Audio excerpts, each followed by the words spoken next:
ei olla vegaaneja, mutta me oltiin vegemessuilla. Ja ekana piti tietenkin pyöräyttää onnenpyörää. Ja voitto tuli. Ja tässä meikä fiilistelee mun palkinto vegejugurttia. Sitten me alettiin maistelemaan erilaisia vegetuotteita. Tää on herneestä tehty. Ja tää on vähän niinku, se olisi yhden ison herneen.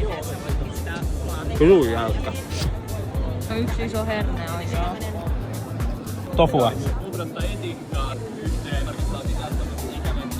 Mä en oo ikinä syönyt tofua.